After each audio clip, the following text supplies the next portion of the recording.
Okay. Hello, everybody. Welcome from the amazing Dillon Whiskey Bar. This time we're in our usual spot to something a little bit more cozy, I think. We're doing a Cask Strength Crusade tasting today. So yeah, it's an amazing lineup myself and Chris have managed to pull off. Really good drams. A lot of people are very excited for this tasting, including ourselves. So welcome everybody, thank you for taking part. Before we start, I'd like to do some tidying up. First of all, I'd like to thank Off the Cuff Bitters for supplying their amazing chocolate factory bitters for the tasting as a free gift. Off the Cuff being absolutely amazing for us, and they helped us a lot with prizes for our giveaway and also our tasting. So yeah, well done once again. Really appreciate all the help that they've given us over time, and we promise we will back to them a little more with some videos and pictures and stuff like that. So also I'd like to thank Chris for sharing some of the drams with us. Obviously some of the whiskies were from his private collection, so we're very lucky that he was kind enough to share it with us. And one more thing is, which bottles do you like? Do you like the greens or do you like the blues? We've changed the bottles lately. Obviously, there was a couple of issues before with caps and a couple of leakages and stuff like that. And we have it under control now, and there'll be no more leaks. Let's hope. May leak some information, but we'll leave it. Oh yeah, we may leak some information, but we won't be leaking any whiskey anymore, hopefully. Usually what we do in the boxes is we have either a welcome drink or an end drink, depending on the style that we do. The reason we went with Off the Cuff for this is basically to give you a tool. There's a couple of recipes in the book that come along with it. So rather than giving you a drink, really enjoying it, teach a man to fish, that kind of thing. Yeah. You have the bitters and you can discover them yourselves, play around with your own whiskies, play around with your own cask strengths if you dare. Be easy, and play around with other spirits as well. They work really well, and just on the back of the labels they actually have all the ingredients in them. So if you're playing around with chocolates and coffees or different tasting notes from different things, you can much easier to match in your drink. So and that's done mainly for bartenders, but also for whiskey enthusiasts. We play off the drinks that are there. These are my second favorite. My most favorite is the Marmalade Bitters. I'd literally drink that from the bottle as it is. I like it so much. Obviously, not advisable. Super tasty. In saying that, they are quite bitter, obviously, because they're bitters, but they're at 50%, and a lot of the drinks, if not every single one of them in front of us, are going to be over 50%. Yeah. So other than the bark fruits and spices that are in here, you're a lot more braver going through the tasting than you would be drinking an entire bottle. That's actually a fair point. So yeah, I suppose we'll kick off. Yeah, cool. So the way this is going to work, just as you see it in front of you, we're starting with the tealings, and then we'll be moving from the powers the whole way through. So if you want to assemble your glasses in that order, or assemble your little bottles in that order, we'll be working from the tealings to the powers, 2 stacks, red breast, red silky, blue spot, and then 17-year-old Irishman, as it is. Bottom left corner, you'll also have the picture and the name of the bottle that we're trying at the moment. Victoria would be looking after that. Hiding in the background, doing all the best work. And yeah, definitely. So if you don't know what we're trying to be in the bottom left corner, so keep an eye on that. Yeah, so what we're going to start with is the oldest of our range, and there's a reason for this. This is a big, massive sherry bomb. So this was distilled in 1991 in the Bushmills Distillery in County Antrim. This is a double distilled crystal malt, special stuff that they did back in the 90s. The 1991 malts themselves are very famous at the moment. The likes of your 30-year-old Bushmills, your J.J. Corey, The Chosen, amongst others that have won numerous awards, all seem to come from fetching some serious price tags as well at the same time. Yeah, you go ranging from €300 to $6,500 to one of the whiskies we won't talk about that's in the many thousands. Mm-hmm. Yeah. this liquid really does stand up to the price tags that are put at, especially the 30-year-old Bushmills at €700. Even though it's €1 a mill, once you go to the $6,500 mark for the same distillation year, it comes down to the cask choices themselves. The liquid is absolutely fantastic where it's distillation, but the cask choices are amazing with them as well. And this one is 100% Oloroso sherry. It's been in it for the full 25 years, no recasks, no moving around.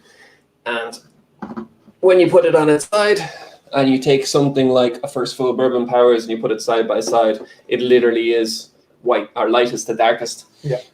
Worth of an influence just on color, all natural color. They actually come from the casks inside Teelings themselves. This was one of 2 casks on the distillery premises back in 2016, and it was drawn from the cask itself. So no way they edit anything. Everything's all natural.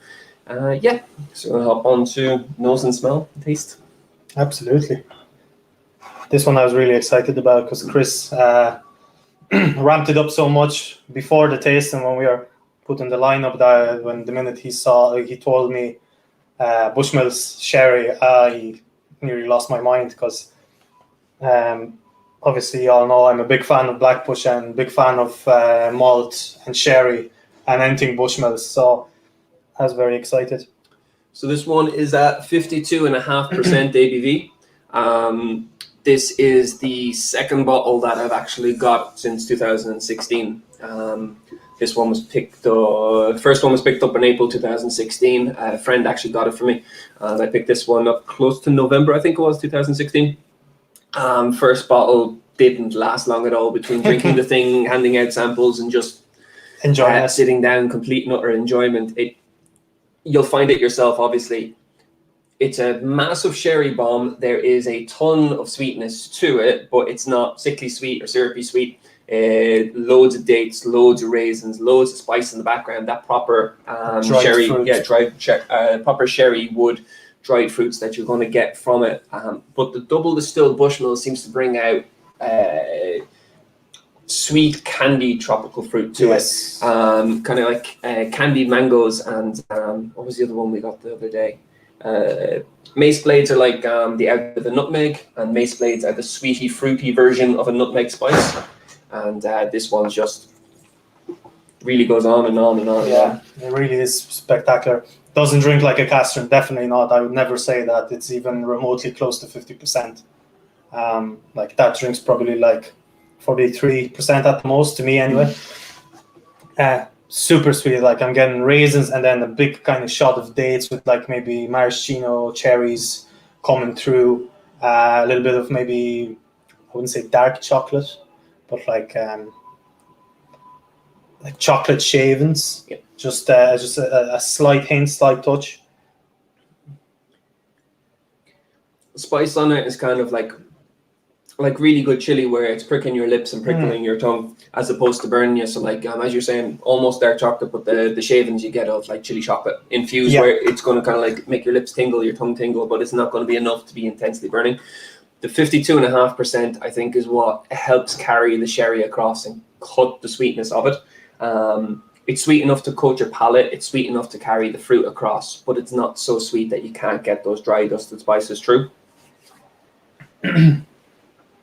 This is the first of 2 sherry bombs that we're going to try, and the 2 of them are quite polar opposites of one another. This is your sweet version of the dried fruits and your sweet version of the spices. We'll be trying the Irishman later on, which is a lot drier, more wood forward version of it. This is the definition of a sherry bomb when it comes to Ireland at the moment. Nearly everything else we get is more of a modern version of sherry, where you do get, say, your red breasts, or you do get that kind of pot still character coming through on sherry notes, where you get that dry spice and that dry fruit. Whereas this is a lot figs, dates, raisins, the actual dried fruit. Dry sweet fruit, yeah, exactly. With like much less spice, definitely as well. Very, very, very pleasant, very amazing. Sherry casks just work so well with Bushmills distillates. I don't think I ever got a bad one. And lately we've tried the newest release, the 10-year-old, that's airport exclusive. Yes. That was sherry cask as well, and it's truly amazing also. It really is. If you ever allowed to travel once again, make sure to pick up a bottle because it is reasonably priced, and it really showcases the great malt distillates from Bushmills paired up with really superior sherry casks that they are famous for using. So yeah, obviously maybe you wouldn't be able to pick up a bottle like that too often, but I think a Bushmills 10 would be a nice replacement that's reasonable in value. That'd be somewhat similar to what we're tasting today.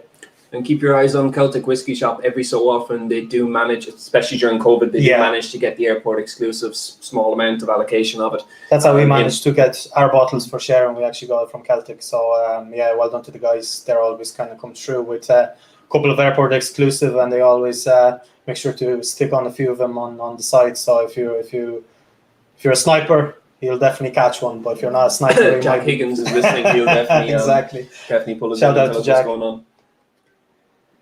Absolutely fantastic.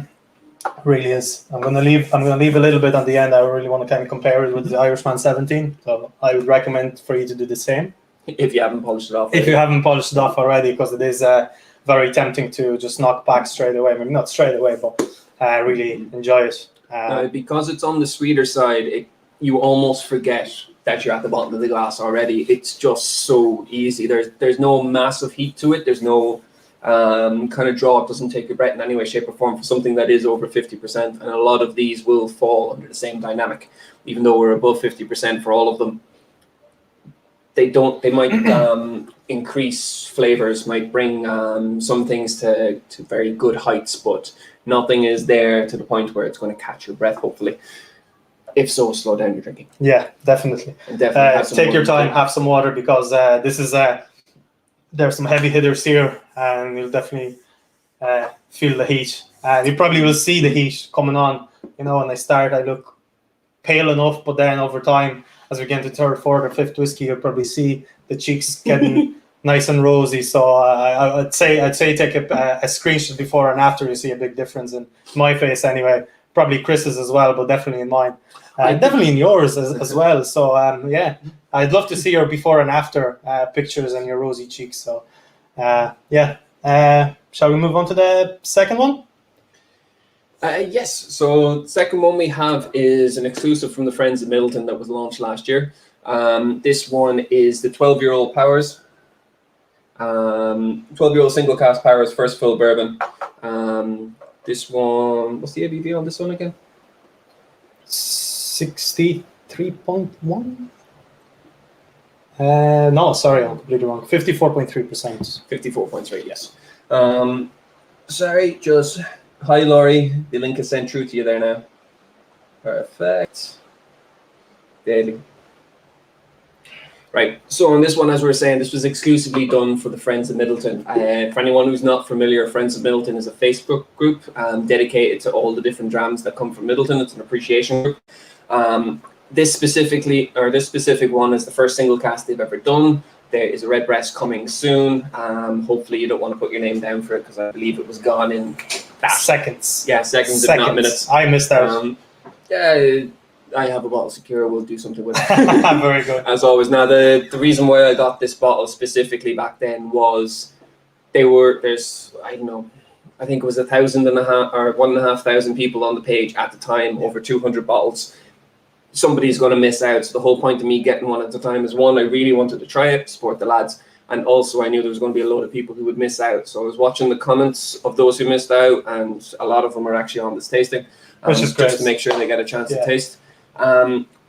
Usually with a power single cask, or very similar to what is in the Teeling's bottle, these are cask samples, single casks, something we usually only get at tastings themselves. So it's a single flavor from a single cask. That's usually a component that goes into something else. So as a 12-year-old, this could be a component that could go into a John Lane, a Three Swallows, the signature that used to exist. Yeah. Different things like that. Whereas Friends of Middleton is Ian Garrett, aka John McDougall, depending on which name you want to go with, and Eddie Darcy. And the two guys met up with the team from Powers and Middleton, tried a few different cask samples, and came down to the decision of this specific one. Well done. Really good choice. This is the first time me trying it as well. and I have to say that lads that well done, because it truly is an exceptional cask that they've chosen. So much to offer, even though it's a single cask, and usually, as Chris was saying, it's a component whiskey, so you shouldn't be getting too much going either way.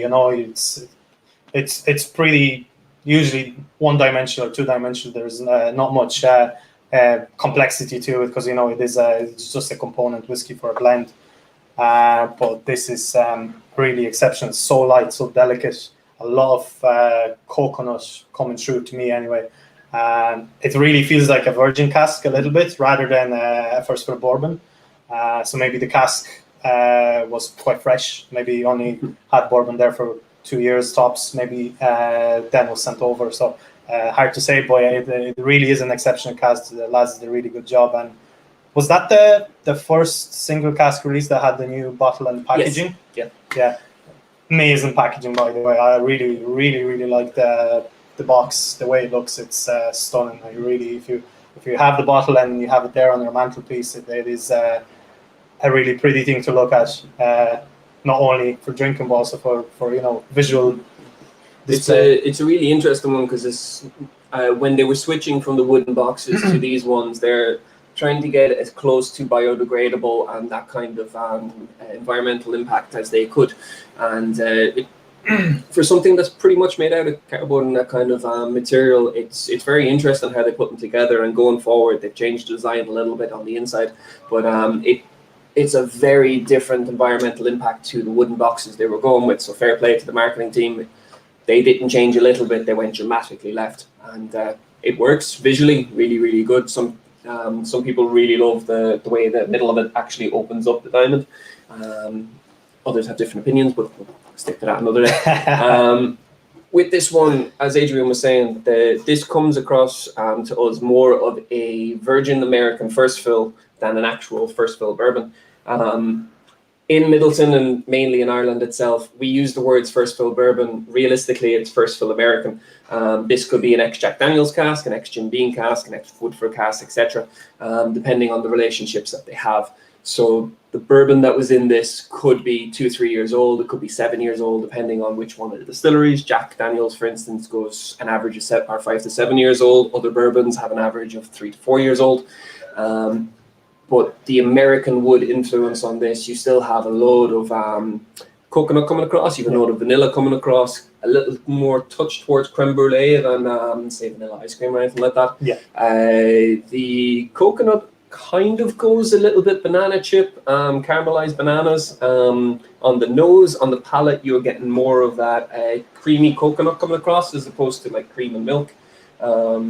This one's exceptional. I don't know what the whiskeys that they decided to not go with were, but it'd be interesting to know. If you lads would like to share with us, that'd be absolutely amazing. We'd love to know. I'd love to know anyway. Chris would probably know. I'd love to know too. But yeah, really, truly an exceptional cask. The lads did a fantastic job of getting the right one sorted, and everything was amazing, including the packaging and the hype behind it. And I was really looking forward to actually try it, as I did miss out, and so was many other people. So I wasn't sour over it or anything like that. But yeah, it's exceptional whiskey. The lads did a very good job of securing the right cask. It really is delicate on the nose. This is obviously it's cask strength, but this is one of those cask strengths that when it's in your hand, it starts to warm up, and the more it warms up, the more it comes alive.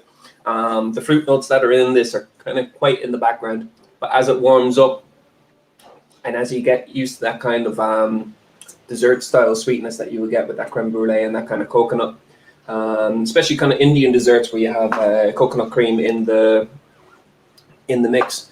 Once you get used to that kind of dessert style sweetness, the fruits really start to come out. Once you get used to the fact that there's fruits there, the spice really does get higher and higher on the palate. It starts off, spices are very low, cracked black pepper, signature kind of thing we get with a Middleton style hot still. This one, I could be mistaken, I believe is a mod pot. I think Ian said it was a mod pot. I have it there somewhere. Anyway, that kind of style distillate and that kind of style whiskey usually has your mouth textures first, a little bit of sweetness, but a lot more spice going on in the background first.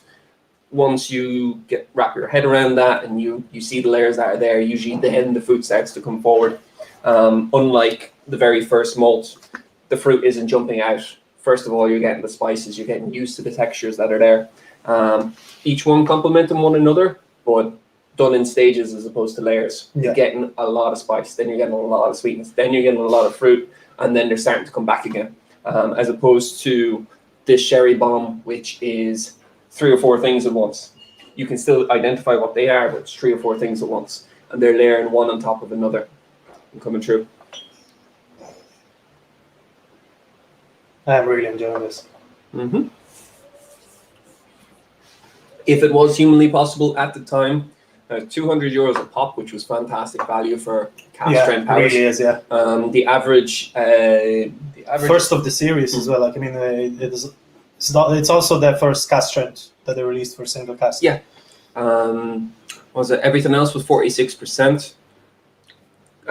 700 mil, same as this. Everything else was 46% and averaged, I think it was 175 to kind of the 325 mark from 11-year-old to 15-year-old. So like it still falls mid-ground to a lot cheaper for releases at a higher ABV, which is a lot more tax, a lot more duty. So obviously Ian, Eddie and Irish Distillers took a little bit off this to guarantee it at 200, which was fantastic. These were available from the Friends of Middleton page through the carry-out off-license. So John Fleming, if you're watching, hello and thank you very much. He got these to everybody as safe could be. And in record time, I think I had this, they announced that they had it. I had it within 2 days. Almost next day. It was next day delivery or the day after. Definitely not, or no more than 2 days. Top man, John. Yeah, he's passed. He's also from Kilkenny originally, so. Very good.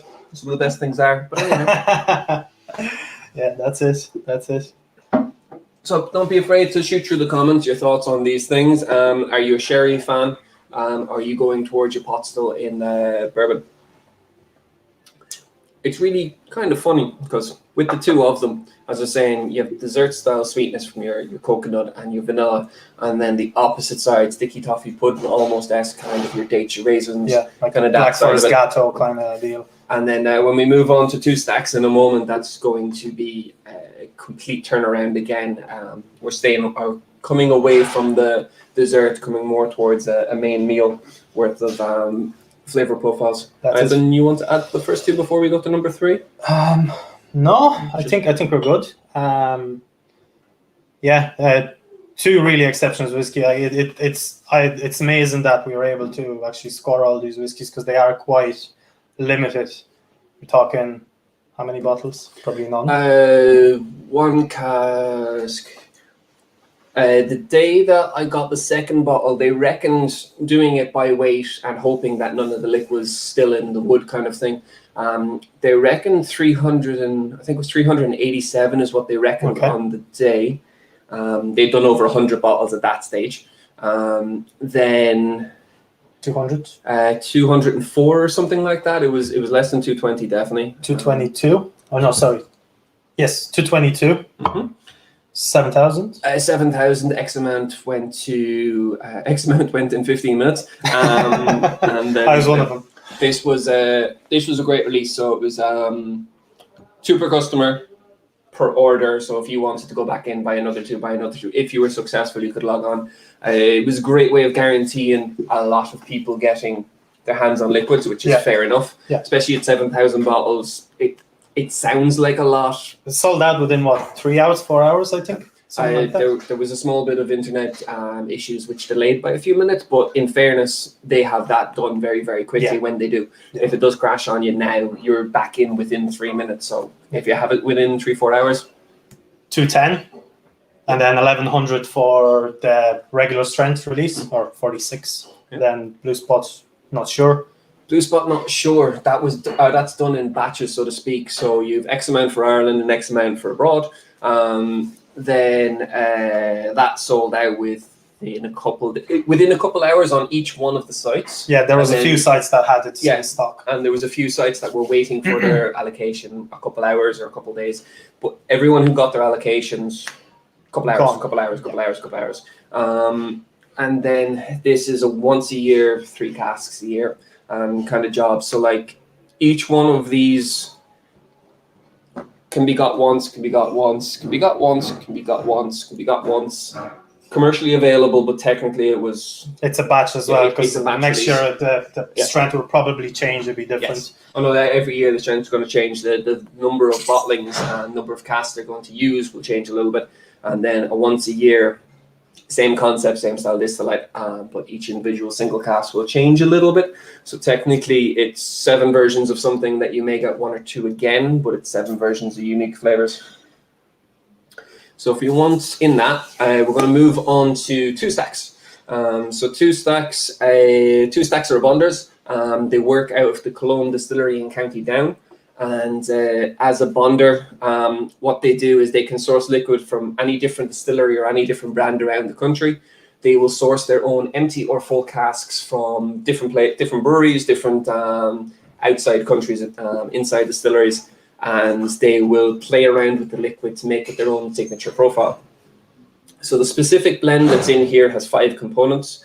That blend was done over the course of 6 releases. So the first release was done, I can't remember the exact percentage. I think it was 48, I think. They did it at their regular release strength, I think was in around the 48. And then they did it at a cask strength, which was the high. Was in around 65%. It was the highest casking strength release in the last couple of years. First cut and blender's cut. Yes. The first cut was the core. The blender's cut was the cask big, strength. huge giant. Yeah. And following the success, because the cask strength sold out very, very quickly, and even though the ABV is almost skyrocket potential, the ABV itself is actually fantastic for taking to new casks. So in doing that, they decided to release a apricot brandy cask. This is a Barbados rum cask. We'll talk about that in a few minutes. Tawny port cask. And Sauterne. Sauterne, yes. It was the 4 different releases they did after the core and the cask strength. And each one of them only online for a few weeks, few months, absolutely tops, and flew out the door. This release in particular is a 15-year-old Barbados rum first, which is used by the Plantation Company. So Plantation are in Fernand Cognac in France. Plantation are a company that will source rum from all over the world, different regions, different styles. Guyana, Barbados, whatnot. Yeah, they will bring the rum to Cognac or to the Cognac region itself into their distillery, and majority of the rums that they get, they will either finish off in different style casks, but their signature is finishing off in their own cognac casks. So this 15-year-old rum cask is one of 2 things. It was either used for 5 years 3 times for their core 5-year-old, or it was used for their Plantation Barbados XO casks, which is 10 to 15 years. The vintage was 2015, and then that cask is distributed and sent across to the lads in Cologne, and Liam Brogan, Shane McCarthy, and Donald McLean, the 3 guys behind 2 Stacks, are the ones who chose the specific Barbados cask. And the majority of what they've done so far, being the apricot brandy, Sauterne, tawny port, they're the sweet style of fortified wines or distillates that you can use, whereas Barbados rum is very dry, very spicy, very tropical fruit forward. It's very unique kind of style from the Caribbean. And what this does to the blend is a flip reverse of the other 3. This pulls out your sherry more so than the other 3. It pulls out your peated malt more so than the other 3, and really plays off that dark grain. Yeah, it's I like the idea that they are actually using the very same blend for each one of the finishes. So you'll have the very same blender's cut blend being used in just different finishes. And obviously, if you have them lined up side by side, you can really see the influence quite nicely between the different casks and what do they give to the overall flavor of the whiskey. So I'm a huge fan of what the guys at 2 Stacks are doing. number one, they're very transparent. The minute you look at the back label, you know exactly everything that they're doing from top to bottom. What distillates they're using, what percentage they're using, where did they bottle them, where they bonded them, where did they get the liquid? Things that people are becoming more and more, they want to know these things. And I think that they hit it right in the spot at showing people what goes into making a really good blend and how much effort actually goes in. I can only imagine how many different samples they made up themselves to trying to get the blend exactly right the way they wanted it. And I love it. Obviously, the dram in a can, probably my favorite idea I ever seen in Irish whiskey. It's superior. It's fantastic. I really highly recommend to get yourself a can because just to support the guys. They've done a fantastic job so far. Their whiskies are great, and they're just about to, I think, I'm not sure the dates exactly, but they are about to release the second round of the Blenders Cut in different cask finishes, which one of them will be, again, in the rum cask. So if you missed out on that one, there's another one coming soon, and it's actually a little bit stronger as well. This is at 63.5%. The next one that's coming up now is going to be at 65%. So again, extra 1.5%. That's what you're looking for. It carries the flavor across a lot more. Like with this, you have 4 styles in 5 casks. So grain whiskey at 80% cut into 2 parts. So 40% of it is called light grain, which you'll see on the back. That's your ex-bourbon casks. Dark grain is your virgin casks. The virgin casks are going to give over, very similar to the Powers, it's going to give over a lot of coconut, banana, your more kind of greener flavors, cardamom spices, menthol, eucalyptus, those kind of style flavors. With the light grain in your ex-bourbon, it's going to be more vanilla, custard, the things we usually associate with bourbon. So that's 80% of the blend is that. Then to break down the next 20%, you have 10% of it is double malt in the ex-bourbon casks. The double malt is extremely fruity. Great Northern do a fantastic double malt. 2% of it is peated, triple distilled in Oloroso sherry casks.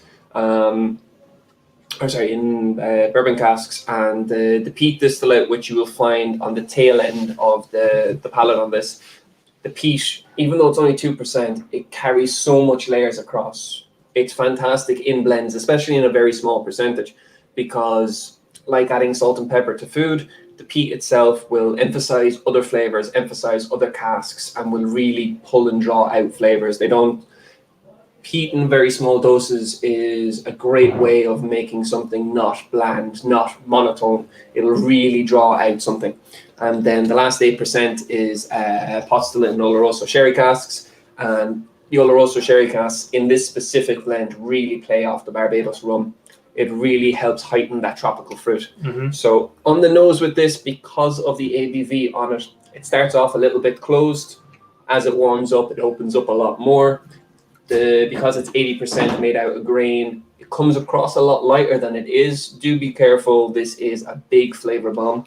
Quite bold, yeah. Yeah, but because of that grain content in it, it does come across like it's going to be a little bit more reserved than it is. It's a big flavor impact.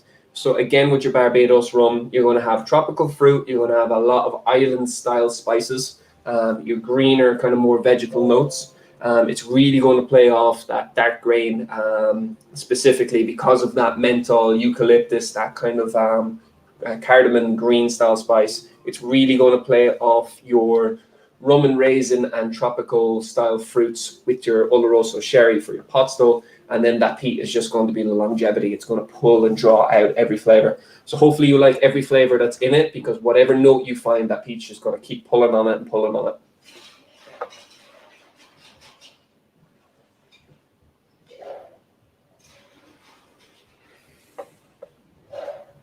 To say on the nose, and kind of sits right in between sherry and that rum cask influence. It's like they really bounce off each other, and then a little bit of peat just kind of creeps in, but it's very, very faint. You can still pick it up at the end, but it's very faint to me anyway. On the palate is obviously very warm. So on the Barbados rum itself, Barbados rum is a very dry style of rum. So even the aged gold rums, that would be your 5 to 15 years old, that'd be involved in this. The dry island style spice rums and dry tropical spice kind of rums. Keep emphasizing the word dry, which is really going to play off the grain, really play off the peat, but that dry kind of style spice. If you're used to sweet rums, if you're used to big, bold rum flavors, this isn't going to represent that. It's going to represent all the dry styles. So your Bacardi, your Plantation, your Jamaican Mount Gay, those kind of lighter, drier styles that some rums that are dry can evoke kind of Chardonnay and Pinot Grigio kind of style flavors.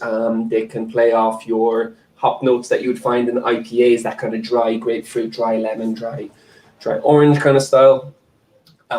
This one will play off the sherry like tangerines. It'll play off the dark grains like your cardamom kind of spice. Really, almost as if you're tasting the wood. It's got that kind of bitter impact. It's got a good amount of wood impact on it, definitely.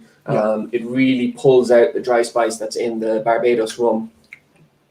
But again, as a massive fan of Barbados rum, and I know he is as well.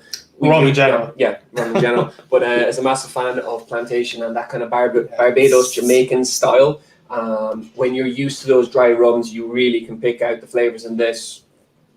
You smell it, you've tasted it already, you taste it, you smelt it already, kind of thing. We're very used to drinking neat and then mixed drinks, that kind of a style. As time goes on, the peat becomes a little bit bigger, it's playing off that cherry. Once you get to sip number 4 and you've got that sweet, or you've got that dryness out of the way, it becomes a little bit more sweet again. Yeah, I'm getting it now. The double malt and the light grain seem to kind of bring almost a background sweetness. Your palate's adjusted to that dryness, it's adjusted to the peat, and your mind kind of focuses more on the malt side of things, that fruitier side of things. That's usually when the menthol kind of warmth starts to creep in. You get what's it called again? Dragon fruit, star fruit. You get kind of an like unripe fleshy pineapple. Kind of. Yeah. You get that kind of a bitterness, like you're chewing grapes. That kind of weird, sweet, sharp kind of notes to it. I see what you mean. And then you get unripe pineapple. That kind of sharp, acidic but sweet kind of notes to it. Yeah. A little sharp on your tongue, you know. If you eat a lot of pineapple, you kind of get on the tip of your tongue. You're getting like a little prickly sensation. A little bit of that, with enough sweetness though to carry it kind of through to make it decimate over time. But yeah, very, very, very pleasant. As I was saying, big fan of what the guys at Two Stacks are doing. A lot of commenting, people commenting the same. Big fans, Larkin. I completely agree. The guys are doing a fantastic job, and I would love to see what the future holds for Two Stacks, because so far they've been knocking out of the park, and hopefully they'll keep doing what they're doing, because all in all, it's very good. People, I think, have grown fond with the brand themselves. I definitely did, and I'd love to see more rum, please. More rum. And when it comes to anything with whiskey, if you do more rum, I'm always going to be the first man knocking at your door. So I'm sure Chris would be there already. I'm sure Chris would be the same. So yeah, if we can give you a hint, please do more rum. It's quite funny when, like, obviously it's coming from two of us saying do more rum, but especially us. If you look at Cocktail Bar Next Door, opened up in 1996, up as far as now. We've had gin trends on 3 occasions. We've had vodka trends on 2 occasions. We've had spiced rum on 6-7 month occasions. We've had different things pop up. Whiskey has gone down, come back up, cognac, tequila over in the States and all that kind of thing. Rum is always associated with tropical islands, parties, that kind of good vibe. Rum sales have never declined like everything else declines. So when vodka's at its top, when it falls down and gets replaced by something else, it falls down. When whiskey did fall down, it was replaced by many other things. When rum falls down, it only falls down a little bit. It stays consistent, rises back up again. It's one of those things that we don't talk about a lot, because the next big thing usually comes from the States. So at the moment, it's tequilas and mezcals. In the last year or two, it was Amaros, fortified wines. these kind of things, rum is always a consistency throughout cocktails, throughout bars themselves, throughout mixed drinks, and especially in Ireland, rum sales are massive, but usually go underneath the radar. And rum casks, specifically Bushmills, rum casks can be done, when they're done right. Stop. You're making me salivate already. Now, when rum casks are done right, when a cognac cask is done right, it's an extremely hard thing to do because it takes 40 cognac casks to make a blend, 40 eau-de-vies to make a cognac. So it's very hard to do a cognac finish and represent everything that a cognac is. It's very hard to do a sherry finish, a port finish. Port finishes take a couple of years in some cases. Sherry finishes, it's very hard for some companies to get that balance between your spices, your sweet. Like, this is close to being syrupy. It's not. It's got the right balance of sweet and fruit and spice. Powers, it's very that bourbon wood forward. It's very easy to go on a tangent and go over a little bit and over amplify that bourbon characteristic to lose your postal characteristic. The lads in Two Stacks have done a phenomenal job with that style of blend to draw out the flavors of the gas they're playing with. And as we move along these different whiskies, there will be different elements that they really, really well represent. And that's the reason why we have the 7 that we do. But with Two Stacks, when you have a core blend like that, there's always going to be something in that blend the cask you add to is going to pick up. And with this Barbados rum cask, and the reason why Adrian picked it, is it really amplifies that style of rum, and it really complements that style of rum. And it said rum on the front of the bottle, so like, I mean, there was no choice. I had to have it. There was no way of escaping it. It was actually the first Two Stacks bottle I bought, and I'm glad that was my first bottle. I did get a dram in a can as well, which I am going to drink at some point. I'm kind of keeping it as a brilliant idea to put on my shelf, and I look at it every now and again because I think it's really cool. Yeah, no matter what anyone says about the dram in the can, because originally when you say it as a concept as opposed to seeing it, it sounds a little strange. Yeah. Like, no, some people are thinking they're not going to drink whiskey out of a can or something like that. But I've worked and gone to festivals. I've worked and gone to events. When you're traveling with glass, when you're traveling with things that heavy, there's always that scare of breakages. There's always that scare of whatever. Being 100 mils, you're allowed 100 mils on all different flights and traveling and stuff like that. Being a can that's a non-reactive container, it's a lot more safe to travel with. It's a lot more safe to turn up to festivals and events and stuff like that from our point of view and our side of kind of the industry. So even if you're doing a function outside, for example, and you let's say it's a wedding outside, and you have a few whiskey fans, but obviously you don't want to be opening bottles and stuff like that. You want to give everyone a drink that they can enjoy and do whatever they want with it themselves. You have 100 ml. You can either drink the 100 ml straight out of the can if you want to. Absolutely nothing wrong with it. But then you can also split it into a couple of mixed drinks if you have. I don't know if you like it with soda. Put a little bit soda over a little bit of your Two Stacks. 100 ml can will last you for at least 3 to 4 drinks, depending on how heavy your pours are. But yeah, as Chris was saying, easy to travel with, very small, like 4 cans will fit in anyone's pocket and you wouldn't even know that you have them in your pocket. They're in your breast pocket. You almost wouldn't realize that they're as light as can be. But 2 stacks, yay. But yeah, like we're coming into highball season, being spring and summer night. We drink highballs all year long, but specifically when the weather is nice and it's not raining like it is today, depending on what part of the country you're in. But highballs, they're fantastic for it, because if you're going to a poker game, if you're meeting up with friends, whatever, you don't want to be bringing a 700 ml bottle with you. You bring 1, you bring 2, bring 3, bring 4, fantastic. So that's as much marketing as we were not supposed to do, but did anyway. We're just in love with the concept of the idea. Stacks. Right. Now to come with a small brand that nobody's ever heard of and nobody's ever drank. I don't think we've ever had it on the back counter. I don't know. Sunbird. Right. Moving on to the highest selling of everything that we have in front of us, which is Redbreast brand itself.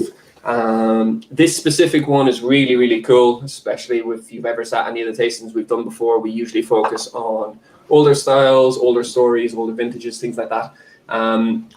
This is a reinterpretation and a recreation of a style of Redbreast that existed in the 60s and into the 70s. So this finished in 1971 with Gilbey's. So this year was the anniversary for it, 50 years. Also, Redbreast was picked back up by Irish distillers. and distributed from 1991. So again, you have your 50-year anniversary, you have your 30-year anniversary, and then this is the first recreation of something that they've done old. So it becomes an anniversary in itself if they ever decide to do something like this, or representing another decade or another style. One of the 12-year-olds, hopefully. Oh yeah, that'd be amazing. So this is a recreation of the style they did in the 60s and the style they did up until 71. This is light pot, mod pot, trad pot, or heavy pot, depending on how you describe it. Basically what that means is they make the same beer, which is malted and unmalted barley, but their fermentation lengths and their distillation cuts are different, which will produce a lighter style spirit, a medium-bodied spirit, and a very heavy, thick, viscous spirit. What everyone goes usually nuts for is that heavier trad pot distillation, which doesn't really exist much anymore. The last proper reincarnation we've seen of this was the Jameson 15-year-old Millennium, which was a trad pot. If you're drinking a Redbreast 21, you'll get a good, decent portion of trad pot in it. If you're drinking the John's Lane, the closer to 18-year-old mark will usually be a trad pot. And then just popping back to the Friends of Middleton, their next release, which is a Redbreast, is going to be a trad pot style single cask. I cannot wait. That's going to be fantastic. Keep your eyes. Is it already gone? Yeah, the allocation they did very. They had a longer.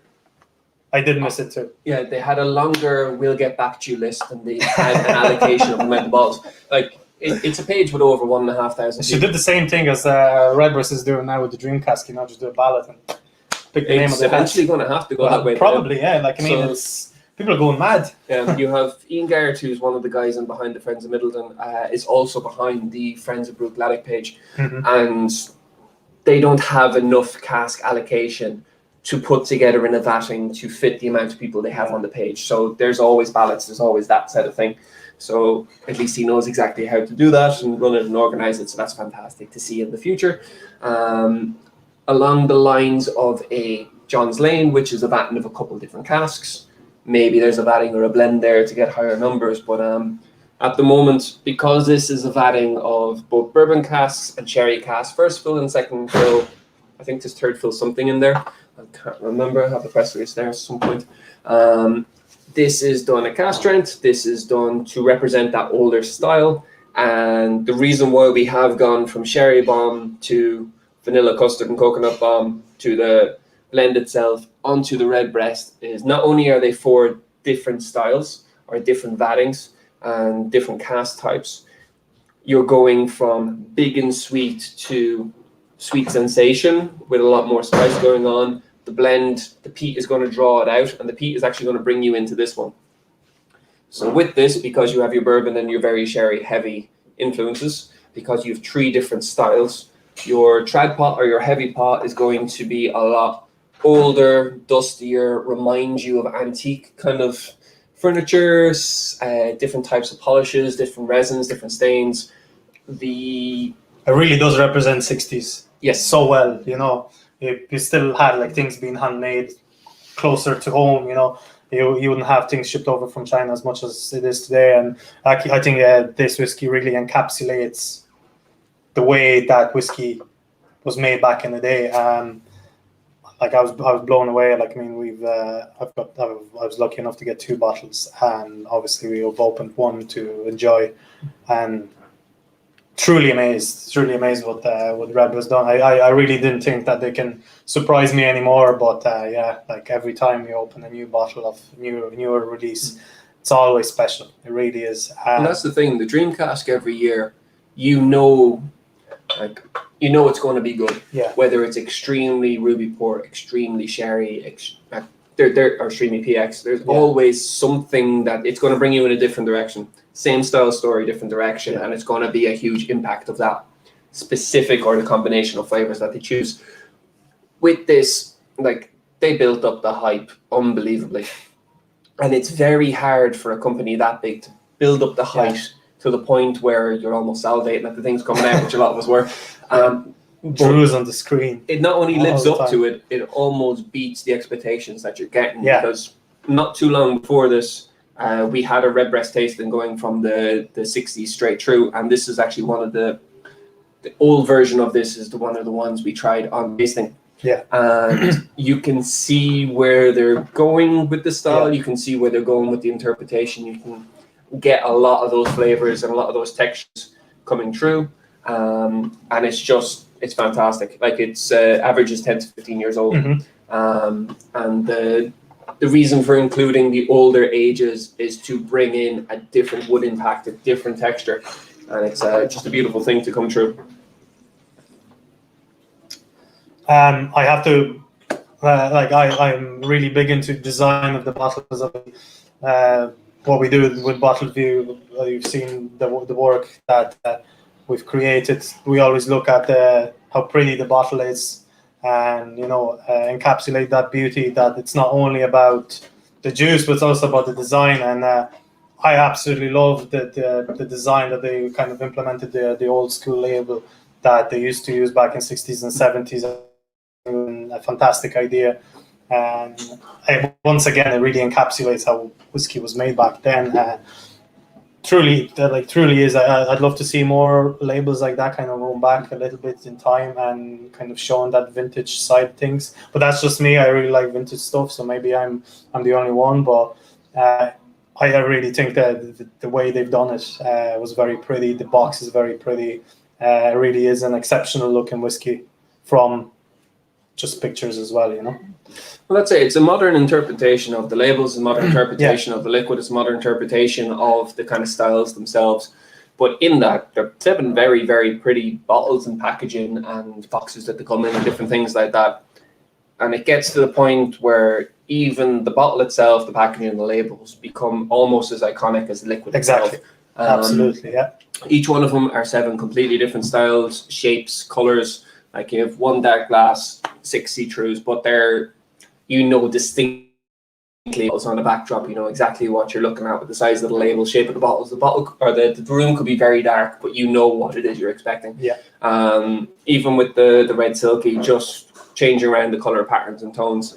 So a really cool way of going about it, which we'll talk about in a minute, but having a red wine influence and having the red wine kind of coloration going through it. Hopping back to the redbreast, same thing. You're sticking to an old world influence, but bringing it into a modern standard. Lives up to it. Absolutely. Couldn't agree more. Don't really talk about the whiskey as much as in what the flavors are, but I think at this stage everyone at least had a sip once before the tasting. I think everyone that took part in the tasting had, maybe not. I'm not too sure if everyone actually had bring vintage labels back. Absolutely agree, Michael. I really enjoy all the labels, vintage stuff, and I think it suits it down well. And Shane McCarthy there, Dunvilles do great labels as well. Yeah, yes. Dunvilles do fantastic, especially their 18, 20-year-old looking labels, the red ones. When you see the old iterations of Dunvilles that was out there, they do fantastic work on nearly the same. They're very, very, very, very close. Again, modern interpretations of coloring or patterns or whatever, but fantastic way of doing things. Like they're bottles that when you see on a backdrop again, it's 1808, the new version of the blend that they brought out. That's a little bit more modern. For value shelves, that's where I've seen them anywhere. It really does stand out. There's some, in fairness, we're probably in the last decade. The volumes of differences from glasses where they source it or customized bottles are just including, say, redbreast around the necks, the Powers around the necks, JJ Corey, for instance, on the base of the glass. The different interpretations people have of their own styles, not just of the liquid, but of the packaging presentation and everything like that. The little subtleties are just fantastic. Yeah. Very much so. Not too long ago, we had 12 things in 10 different bottles, or 10 things in one bottle and 2 things in 2 different bottles. Yeah, very little variation between them, Looking even at Powers is very kind of a standard bottle. I'm going back to Powers now. It was a very controversial design. Some people hated it. It was like Marmite, either hate it or love it. With the new design of Powers bottles. From what I was talking with customers and people alike, everyone kind of, that was maybe an older date, they prefer the older style bottle. everyone that was maybe younger preferred the newer style bottle. Personally, I prefer the newer bottle. I think it stands out a little bit more on the shelf. The only problem I have with the new Powers bottle is the fact that the gold label, there's no gold anywhere. There's very little gold. Tradition is tradition. Yeah. If we didn't know anything about those stories and we didn't see the old packaging, you came across it in a couple of years' time, you'd look at it and go, "Oh, cool." If it was like an 18-year-old just getting into whiskey, seeing a gold label that I'd never seen the older style before, it wouldn't make a difference to him. Personally, to me, a little bit of annoyment that there is no more gold there in the label as such. But other than that, I do like the new style. I think it really does look a little bit modern, and it brings that beautiful Powers whiskies, which they are, to kind of a newer generation of customers. Kind of opens it up a little bit more for someone that, if sees an older style bottle, thinks that's an old man drink. But with the new labels and new bottles, I think they've smartened up a little bit. So yeah. Right. On that note, we're on whiskey number 4. We're going to take a 5-minute break. So pour yourself some water, take a bathroom break, grab yourself a snack or whatever, or pour yourself another beer, whatever it is you're going for. In 5 minutes' time, we'll be moving on to the Red Silky and then moving through the last 3. See you in 5.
Okay.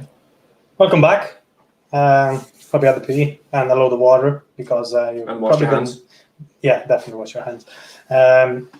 This is your COVID announcement. No, none of that. So we're going to move on to our whiskey number 5. Yeah, You can still count. I'm very impressed. number 5. Red Silky, or legendary Red Silky. So this is coming from Slieveleague Distillery, or soon to be Slieveleague Distillery, because they are going to open their Ardara, I want to say. Mm-hmm. I'm saying right, yeah. Distillery. So they have been working on it for a little bit. Obviously, COVID held back the plans, but I think they're pretty well on schedule when it comes to having it opened for September, October, from what I was told. So really great to see Donegal bringing back the tradition of distilling. That part of the country in itself was very famous for their illicit stills and illicit poaching. They have been doing it for quite some time, and the simple reason why they were doing it there was the fact that it was quite mountainous and a rugged area. So even if the taxman was coming after you, it was kind of easy to escape and get rid of your equipment before they even got to you, because you would see them coming from miles away if you're high up on the hill. Obviously, they'd see the smoke or they see something going on, but by the time they get to you, you'd be long gone with your equipment and your stills and hopefully your liquid as well. So it was quite a famous area for being kind of rebellious when it comes to illicit distilling. Last distillery, legal distillery, that was in Donegal, closed down in 1841, opened in 1814 and closed down in 1841, which is probably the reason why there was a lot of things happening at the time. There was a temperance movement, there was famine, obviously, and there was a lot of conflicts in between the clans and whatnot. So it wasn't a very good time to be distilling in Donegal, and this is the first distillery that's going to be opened and distilling legally for over 170 years in the region. So it's amazing to see. Big shout out to Deirdre. She's always been a good sport, and we've done a couple of events with her before. So yeah, shout out to Dee. Hope she's having a great time in Donegal. And to James Doherty as well. Between the two of them, any questions ourselves or any of our friends have ever had, completely open and honest, and always back to you very good. Yeah, they named the whiskey after the famous Red Hugh O'Donnell, which was actually born in Lifford in Donegal, and he was famous for being one of the leaders of the 9 Years' War. The O'Donnell clan and the O'Neill clan joined together, and they tried to fight off the British.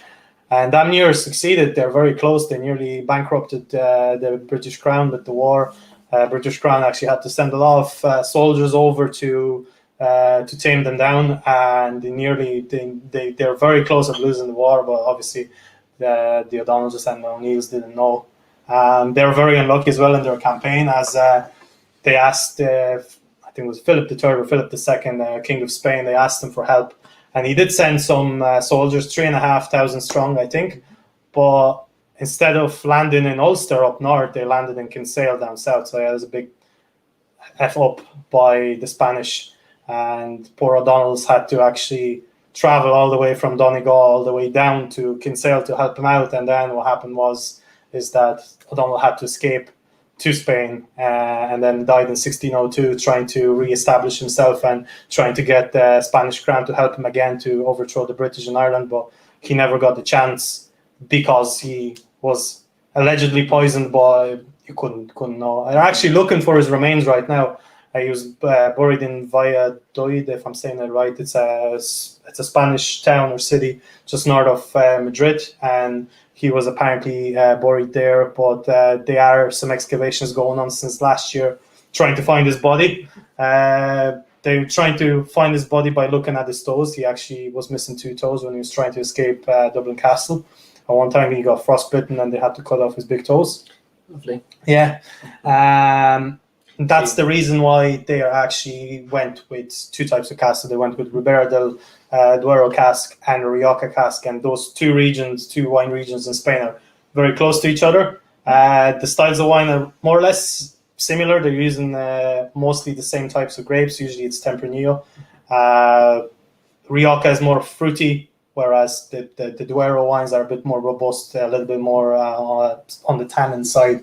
And I think it really comes through nicely in this blend. So I think the blend was, if I can remember it correctly now, 70% was grain in Richard, 15% was double distilled malt in bourbon, 13% was triple distilled malt in sherry, and then 3% was peated malt in bourbon, double distilled as well. Yeah, Triple and 2%, but yeah.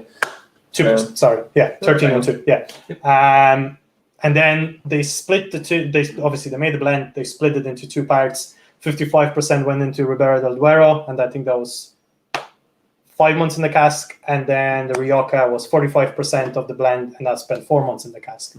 Then disgorged them, married them together, and put it in this beautiful bottle. They did the regular strength, which we talked about earlier, was at 46%, and then they did the cask strength, which is at 63.2. Myself and Victoria, we bought 2 bottles. We bought the regular strength and the cask strength. We absolutely demolished the first bottle on Christmas and New Year's Eve, and we literally drank it with the straws, 2 straws in the bottle, and we just drank it very quickly on New Year's Eve.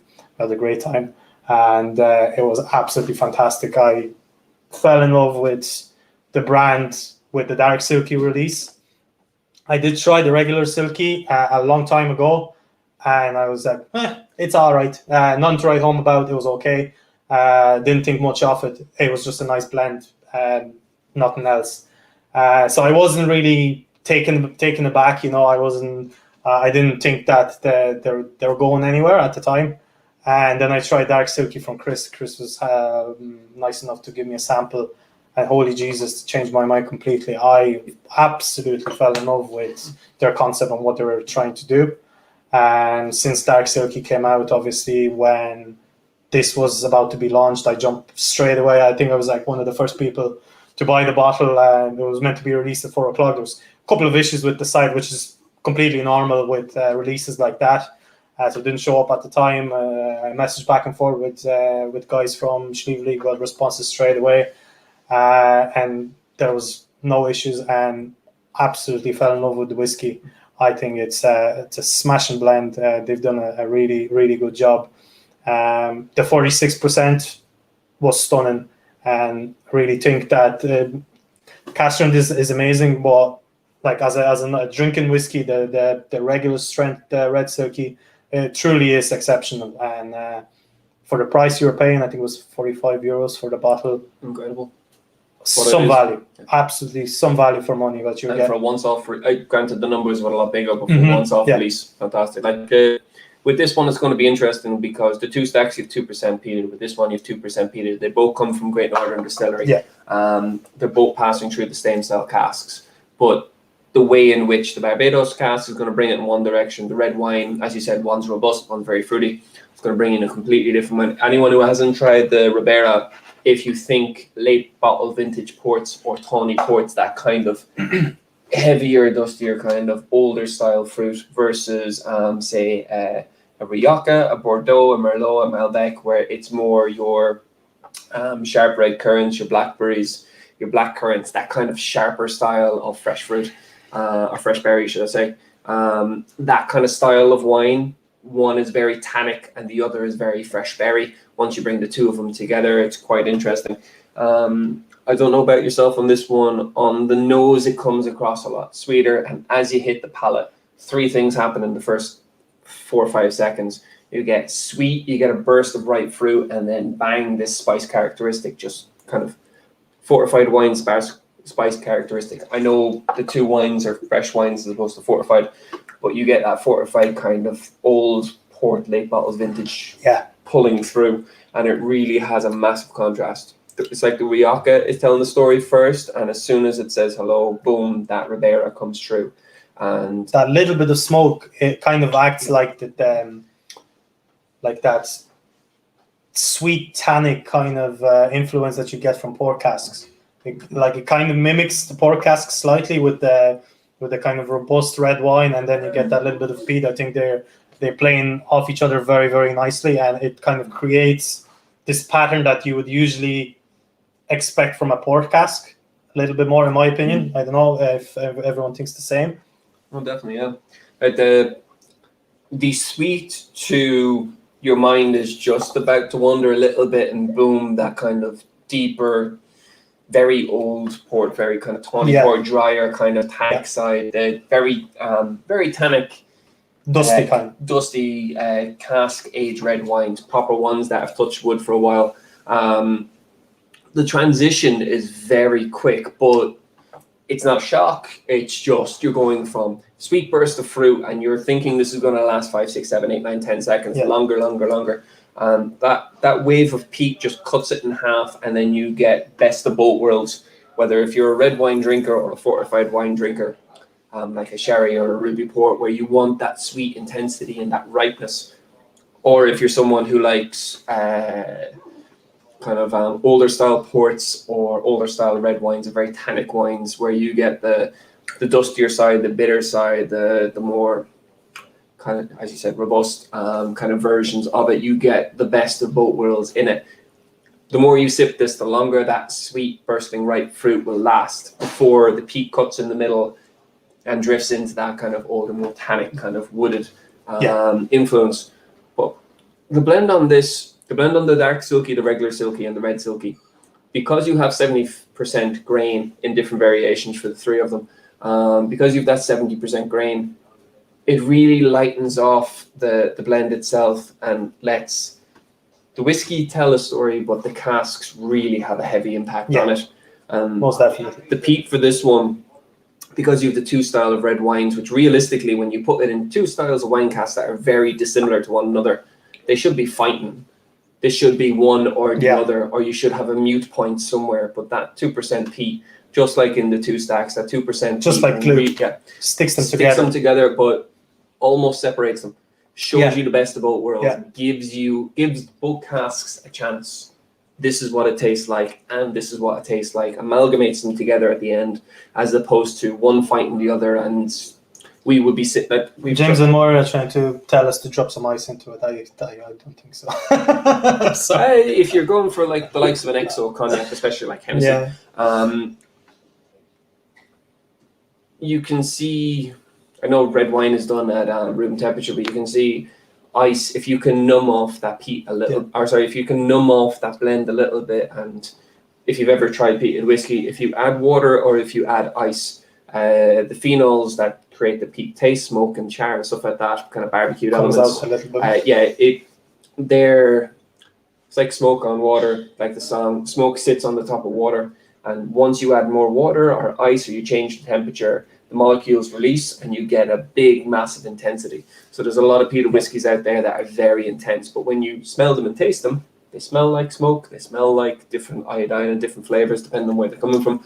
But you add a little bit of water, rather than emphasizing all the fruit that's there or emphasizing all the bourbon characteristics or whatever it is, the peat just for some of them, can become a monster worth of smoke and intensity. You can actually pick up a little bit more smoke in the regular strength from what I can remember. The smoke is a little bit more prevalent, but it's still acted like, as we were saying, like the glue. Putting two casks together, but also separate them kind of in between, so you have a distinct flavor from both. And then you have a huge version of the dark silky where you're umping the peat to 15%, and yet it's still very it's as prevalent on this as it is on the dark silky. It's just the different plays of casks that they're using, the different styles of casks that they're using. This really emphasizes the red wine influences and both characteristics. And I don't think they could have done it any better. It really does tell both sides of the story. It really bounces off each other very, very well, which really suits the tasting in itself, because red wine is something that's hard to do justice with. You either get something that's very berries, you don't have the tannins, very tannins, you don't have the fruit, very spicy and tannic or wooded, and you're always losing a characteristic. But bringing two things that can contrast together, smoke helping kind of emphasize both sides, it really does work. Absolutely.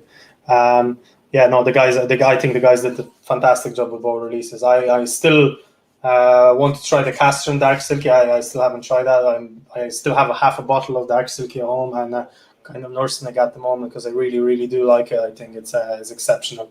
But yeah, I'd like to compare it with the Cask Strength. I'll get a sample at some stage. Oh, that's definitely something in the future. If you're doing something on the website, distillery only, or even if you have to visit, that's definitely between the red silky, the dark silky, and the regular, some form of a Cask Strength variant. They always work very, very well. Obviously, as we said, the 46% are very good drinkers. They're something that'll always be on the back bar. Yeah. But when it comes to exclusives, these are things that they tell a different story, but emphasize all the right points. Exactly. And again, even the Cask Strength was not an overly expensive Cask Strength release. It really wasn't. That doesn't mean raise the price. It just no, please don't. No. Like, I was very happy with the price. Like, that's why I got 2 bottles, one of each. We had there was a small issue when I was buying it at the site. They wouldn't let me have one of each in the cart.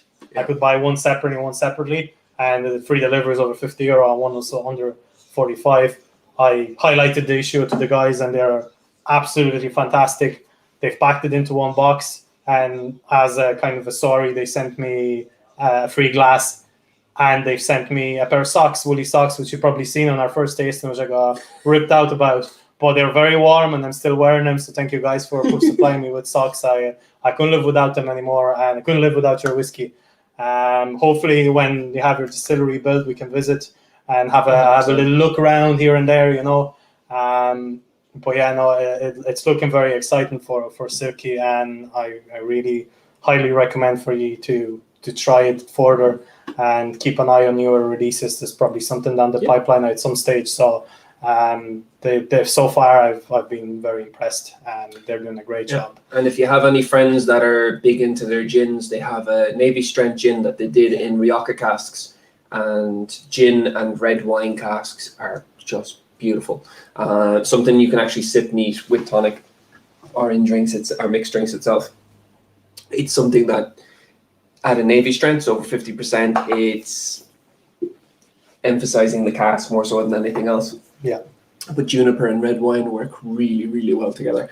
Really emphasizes the fruit and really emphasizes that kind of dry side. Very similar to this, it pulls out the gin, the botanicals that are in it, pull out both sides of red wine that people can enjoy. So if you are a gin fan or a red wine fan and you want to try something other than whiskey, that's absolutely beautiful. Most definitely, yeah, it's exceptional.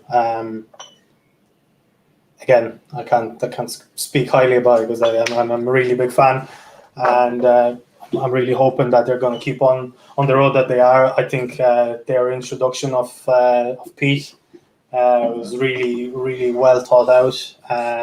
Wasn't overpowering. It was still part of the blend, but it was plain, not the main part of the blend, but it was kind of lingering in the background, and it seems like to be the bonder and like the glue to stick all the different casks and all the different distillates that they're putting together.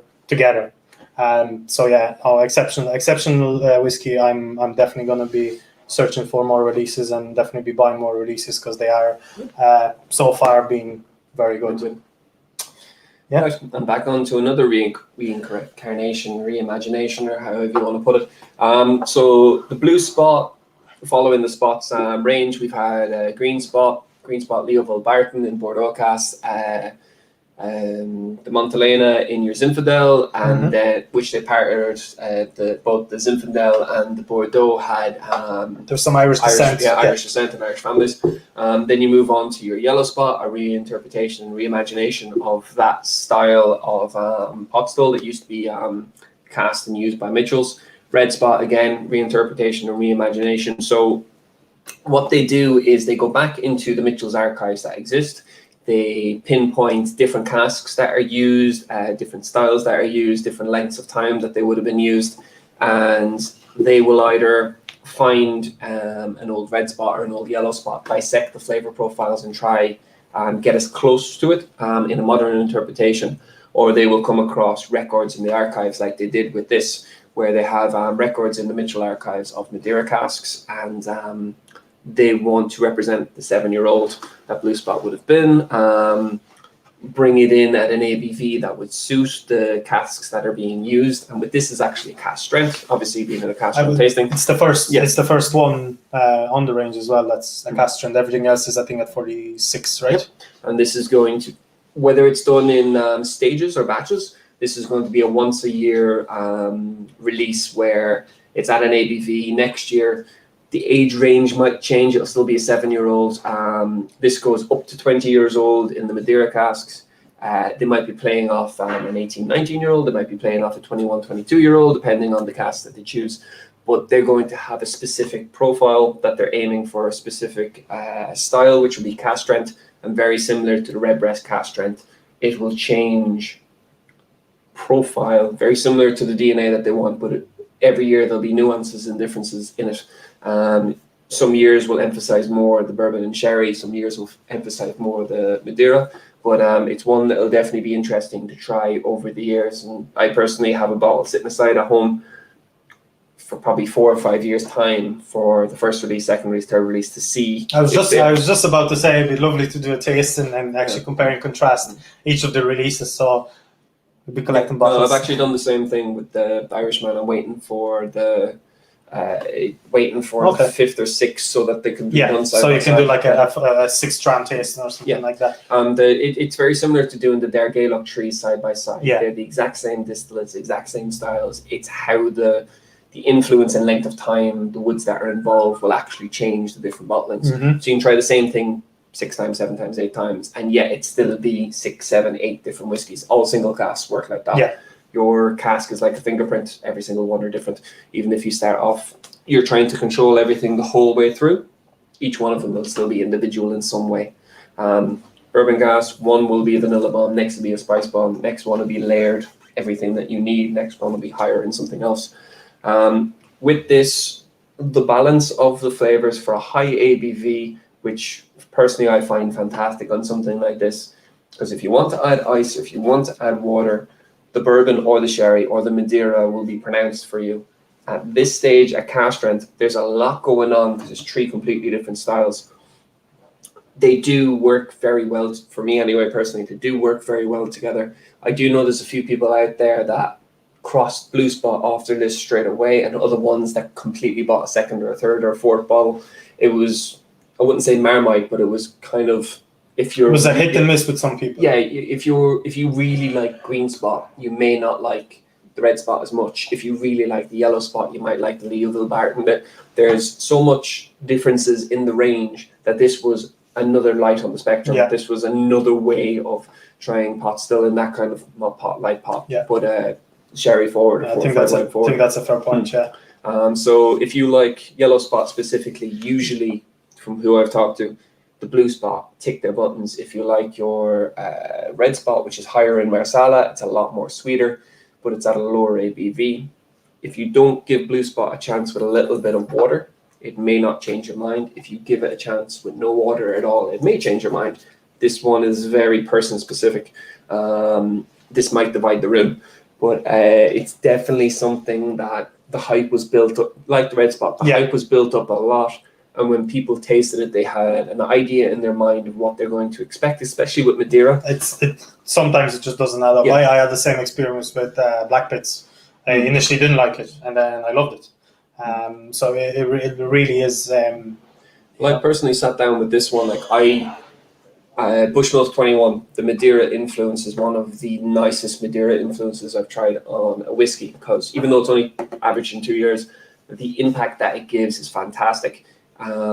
Teelings have released a couple of Madeira single casks. Again, the Madeira influence is fantastic. The Tyrconnell Madeira, again, fantastic. The problem with that perception is they are all malts.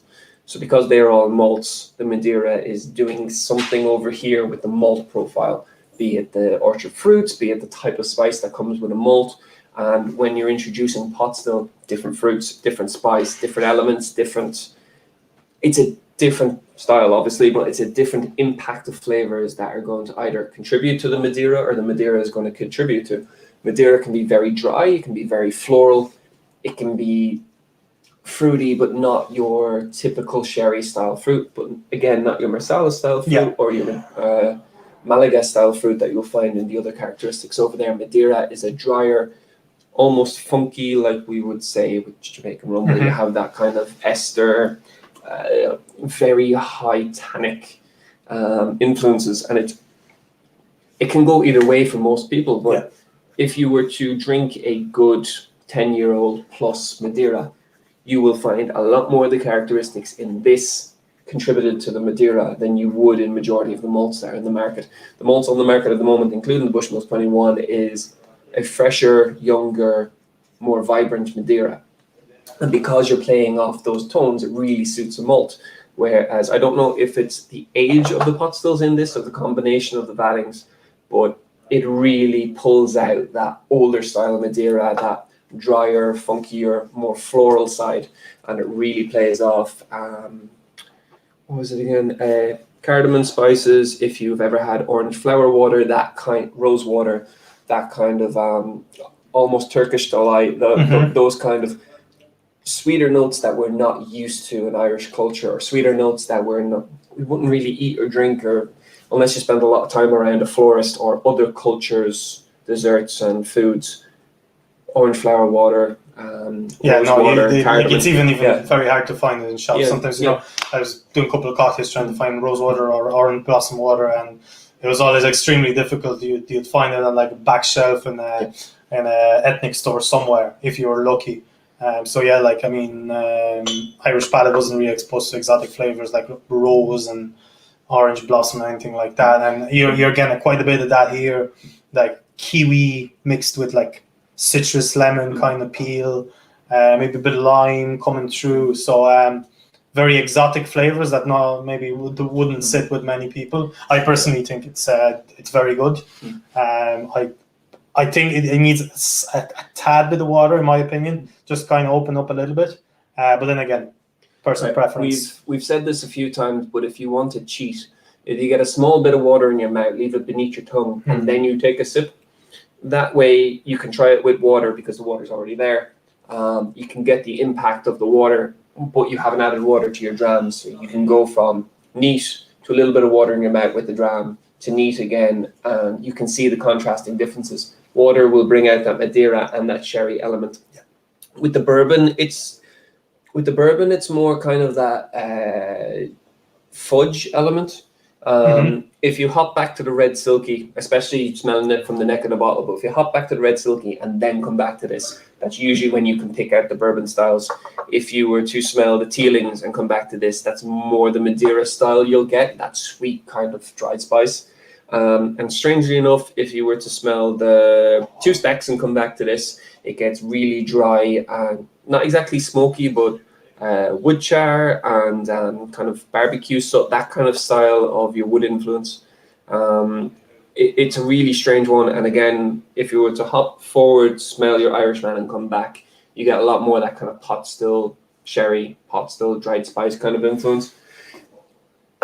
What I'm trying to say here basically is Blue Spot, depending on what you've tried before it and depending on what you try after it, and this is actually the reason why it's number 6, you're going from a dry tannic fruit bomb to this, to dry sherry, lots of wood dusted spice.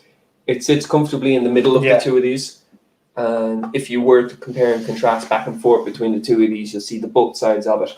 If you're to smell back and forth to anything else, it's actually so complex that you will pick out something different every time you put something else before and after it.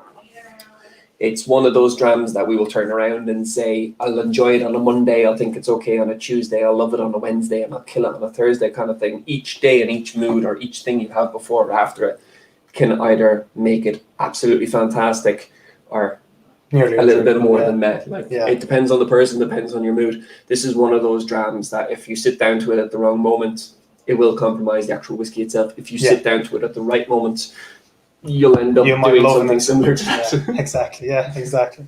Among friends, drink responsibly. Wasn't the Mitchells weren't they the one of only bonders that were still managed to keep going after the formation of IDL?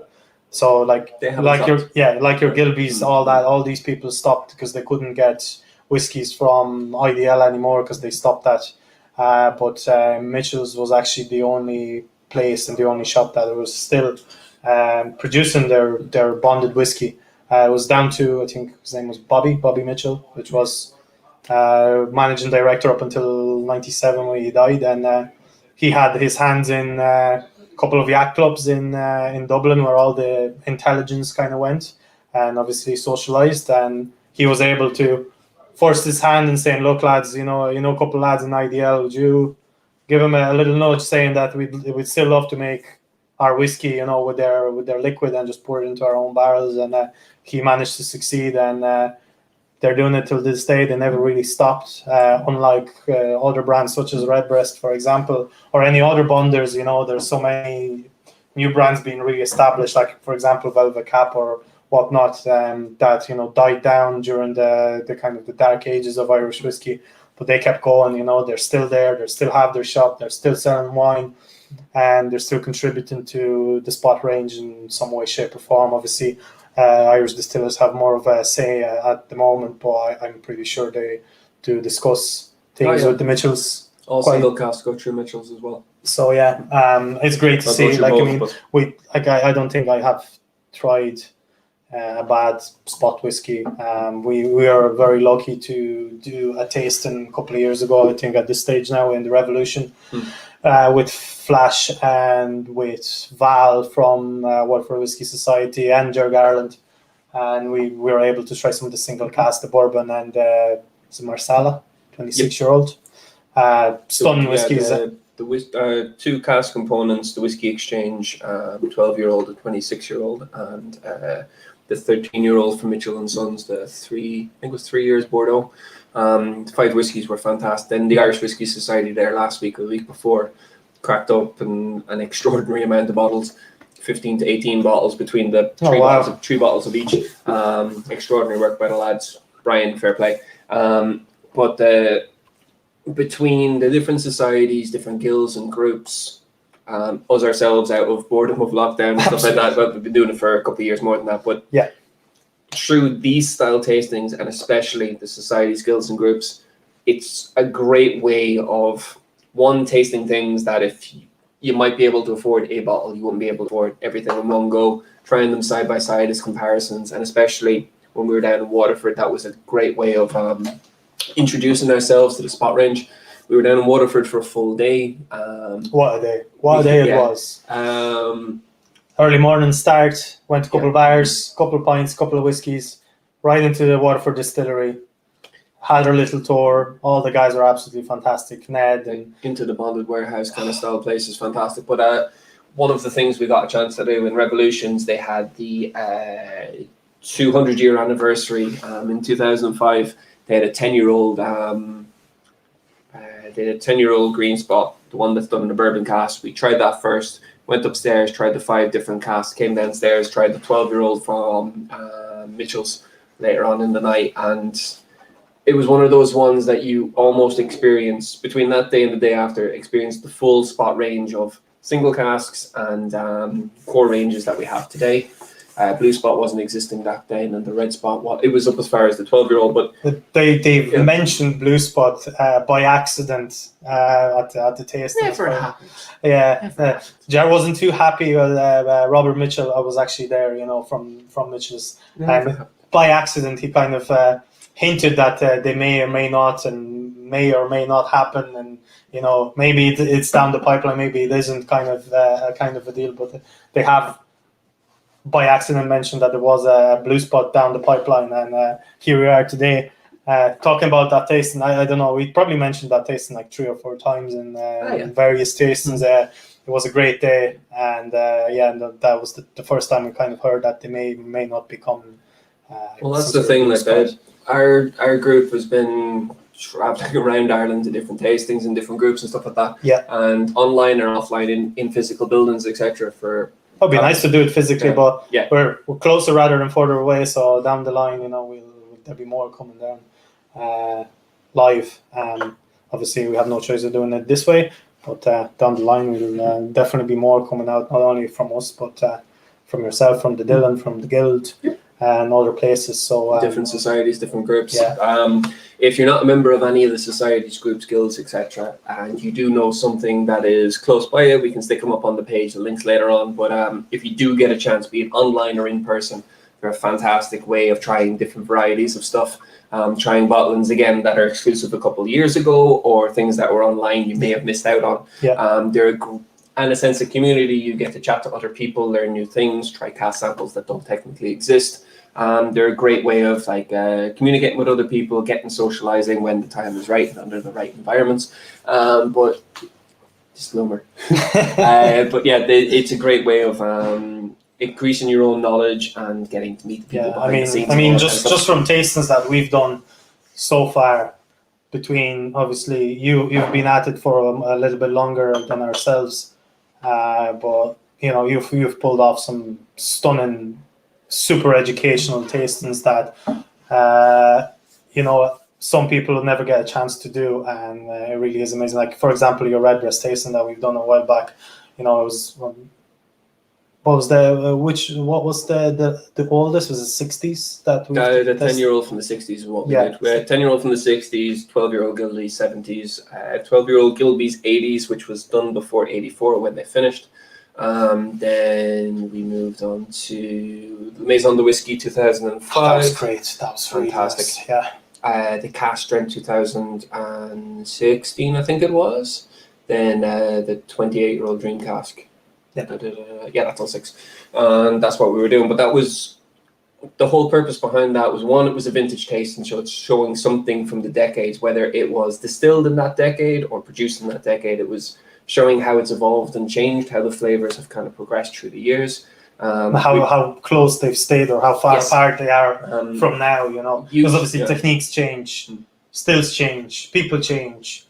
The soil changes, everything. It's a constant moving process, and it really is. It's as I think Jerry Garland said it once when we were at the Middleton Distillery when he was doing a tour with us a while back. He said that a whiskey is a snapshot of time, that you capture the essence of the world in the bottle at that very time.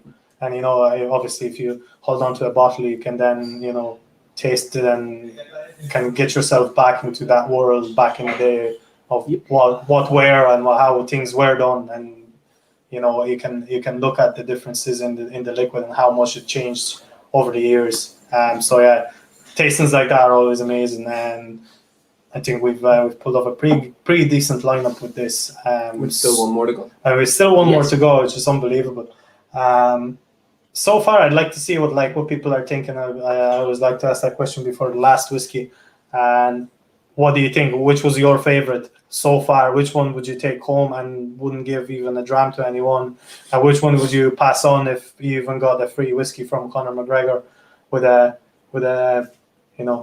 punch waiting on you if you didn't like it? So which would you skip on? Which one would you take home? I'd like to know your opinions if you can. And yeah, we'll move on to the last one, I suppose.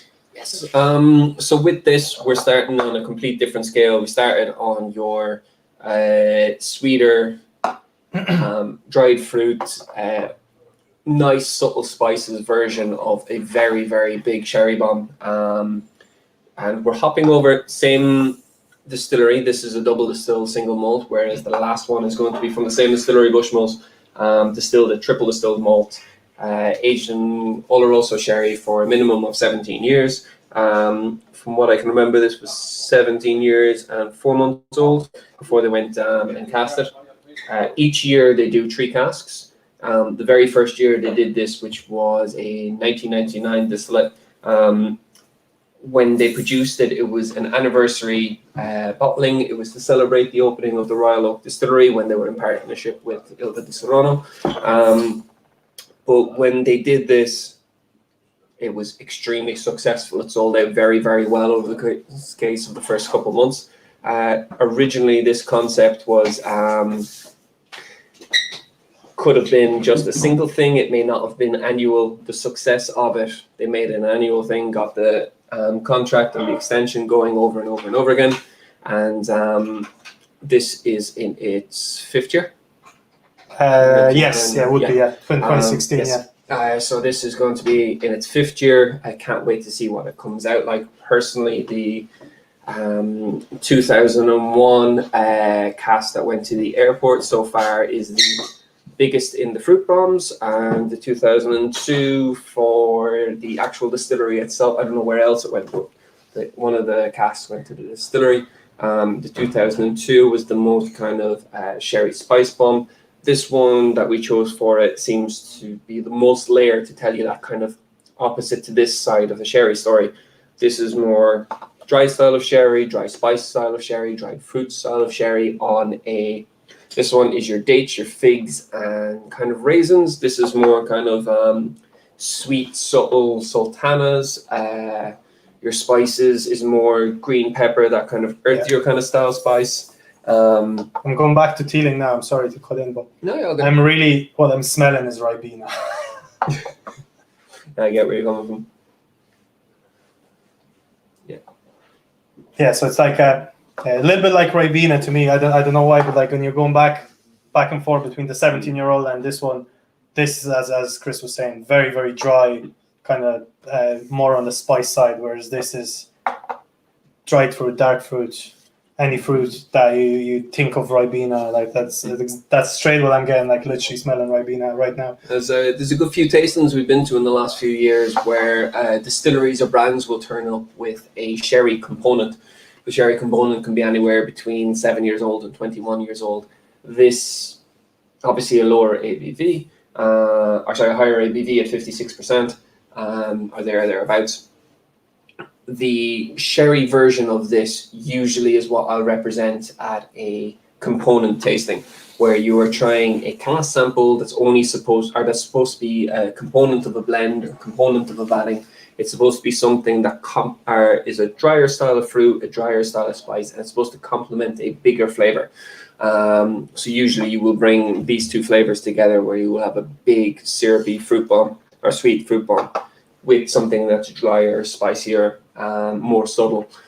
Whereas as a single cask, this really represents something that you don't find in Bushmills at the moment. The closest is that 10-year-old that we got in the airport in Celtic. Yeah. This style of sherry influence is fantastic, but this style of sherry influence is what showcases on a normal malt the drier spice that you will find, that drier fruit that you will find, as you were saying, but the Ribena, that kind of red currant sharpness, that kind of, I don't know if you'd say blackcurrant kind of sharpness, that kind of drier, sharper, not specifically tannic, but the drier side of more sherry. syrupy. Yeah, a little bit closer to finos, amontillados, Yes. and dry olorosos, as Yeah. opposed to this, which would be a very sweet oloroso, almost PX ruby port kind of dominant, really dry, a really robust fruit.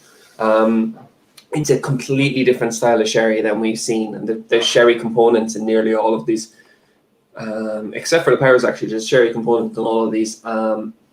It's that drier fruit, that drier spice kind of style of it that really plays off it. I have actually a question there that you might be able to answer. I couldn't find the answer online.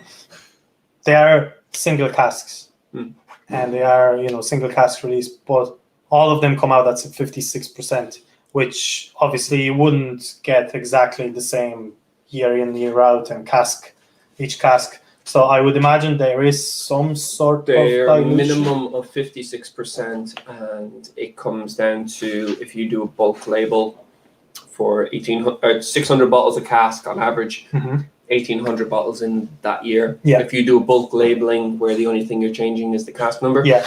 And for these, the cask number is on the small little label. Yeah. So yeah, the label information that they would give would only differentiate between the number 1 to 600, and then the rest of the label is the same. So it's been a question that's been asked over the years. These are all a minimum of 56%. Obviously, when you taste the red breasts, when you taste tealings and all the rest of them, it's always 56 point, 54 point, 50. They can actually be bang on 56, but none of the 17-year-olds are below 56. They're all 56 above. Yeah. So it 56% wouldn't necessarily represent the actual strength in the bottle. to certain releases? Obviously, it could be bang on, but it doesn't have to be. Yep. Okay. In saying that, so there's a technical file out there which says you're allowed to have certain percentages of grains in pot still, certain percentages you can call things single grains, etc. Yeah. The technical file on cask strength, basically, same in Ireland as it is in Scotland and a couple other countries. When you take your liquid out of a cask, let's just say it's 56.6. You take your liquid out of a cask. If you were to add water and drop it a little bit, it's still cask strength by definition. It's that little gray area. I'm not saying that they do it. There are companies out there that do it. There's a small little flavor spike they're basically adjusting, but the percentage is high enough, usually above 50.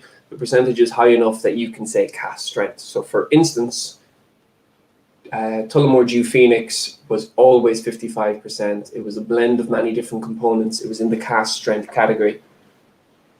There was, on some of the years and some of the bottlings, there was a consistency where each one of the liquids would vary and they were brought to the 55% mark.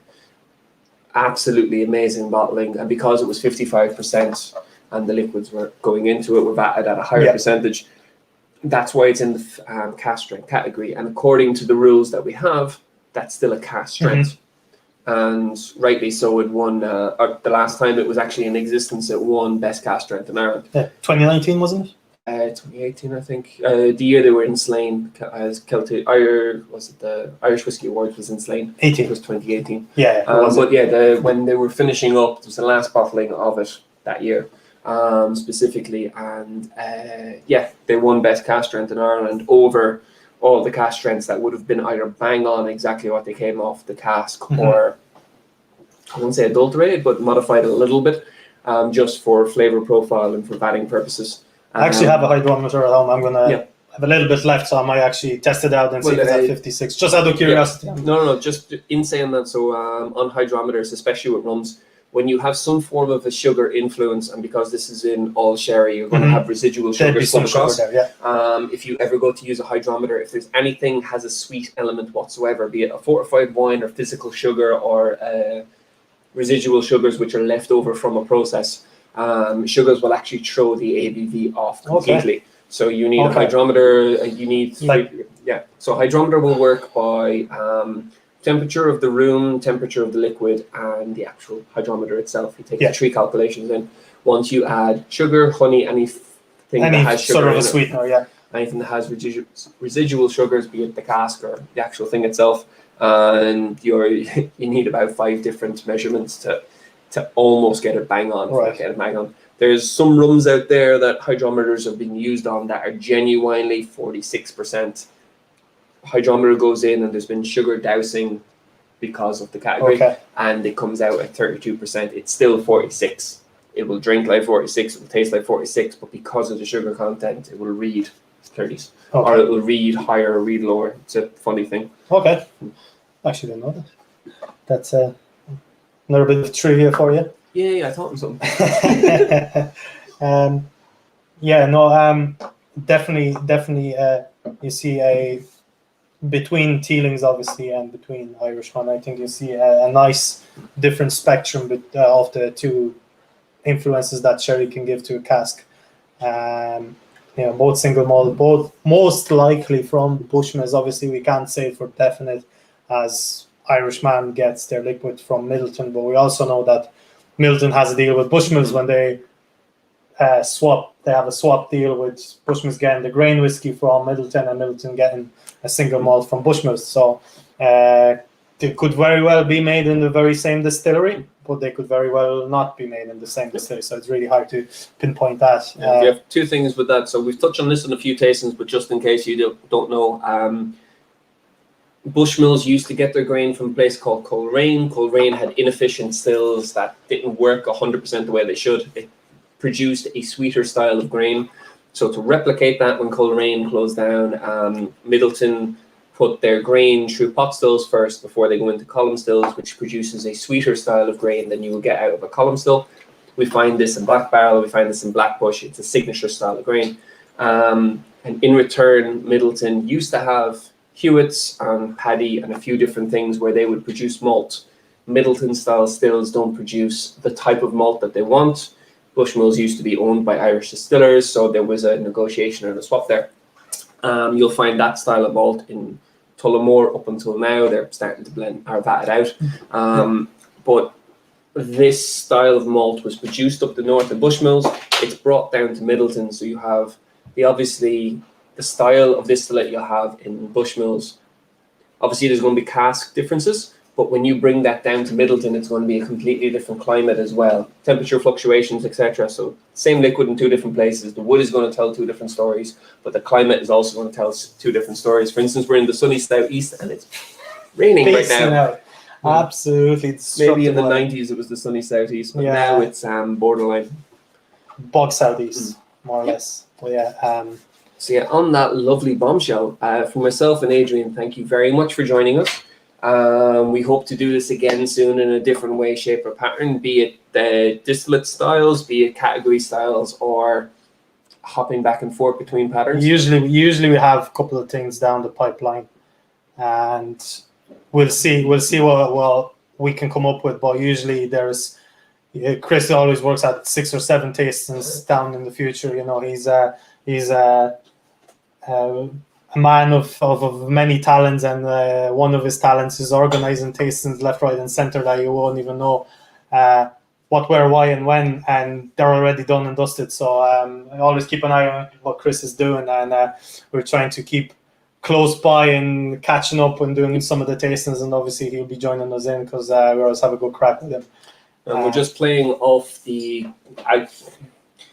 just a guesstimate, we're probably a couple of months off physically in-person tastings. We would love to, be at the Dillon Whiskey Bar, be it Louis or anything like that, we'd love to have everybody down in Kilkenny at some occasion later on this year, if not early next year. Those who are travelling, it would be great to see, especially if you're vaccinated. We'll definitely figure it out.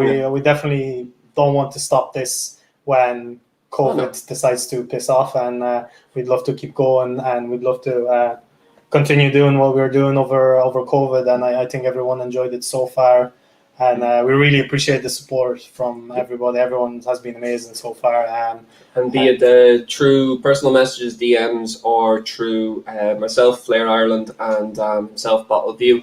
If you want to shoot any comments into the tastings, or shoot us any messages directly, if there's something you want to do down the line, something you think we missed out on, give us a shout. There's no problem at all. Absolutely. We'll be more than happy to respond. We don't mind whether it's a couple of weeks worth of gathering bottles or a couple of months worth of gathering bottles, as long as it's a topic that's either close to our hearts or close to yourselves.